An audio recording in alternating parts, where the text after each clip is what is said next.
Agricultural BSc బయట కాలేజెస్తో compare చేస్తే అన్నమాచార్య యూనివర్సిటీలో what makes this course more interesting మీ అందరికి? నందమాచార్య విలన్స్ క్లాస్ రూమ్లో చదివేది ప్రాక్టికల్గా అన్ని చేసి హ్యాండ్స్ ఆన్ లెర్నింగ్ అన్ని చేస్తున్నాం మేడం. సో అదే మీకు బోల్డ్ అంత బూస్ట్, వేరే Yes, చోట అట్లా జరగదు. మీరు ఎప్పుడైనా ఫార్మ్స్ కి రైతుల్ని కలిసి వాళ్ళ యొక్క పంటను విజిట్ చేయడాలు అట్లా చేస్తారా? చేసాం మేడం. చేశారా? చేసాం. రైతులతో మాట్లాడినప్పుడు ఎలాంటి ఫీలింగ్ వస్తుంది చెప్పండి? మనం రైతులతో మాట్లాడినప్పుడు మాకు తెలియని వాళ్ళు చెప్తారు, వాళ్ళు తెలిసి మాకు చెప్తారు మేడం.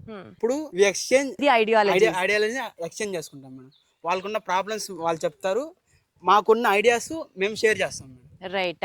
సో బేసికల్గా this is an integrated society అని అంటాం కదండి. సో రైతులకి కావాల్సినటువంటి అంటే వాళ్ళు నిజంగా ఫేస్ చేస్తున్నటువంటి ప్రాబ్లమ్స్ వీళ్ళతో డిస్కస్ చేస్తే వీళ్ళ ఐడియాలజీస్ అండ్ యంగర్ జనరేషన్ కదా ఎంతైనా, సో కాస్త ఇంప్రొవైజ్డ్ వర్షన్స్ వీళ్ళు చెప్పడం జరుగుతుంది. అండ్ అలాగే వాళ్ళకున్నంత ఎక్స్పీరియన్స్ వీళ్ళకి ఉండదు కాబట్టి అవన్నీ వీళ్ళు కూడా షేర్ చేసుకోవడం జరుగుతుంది.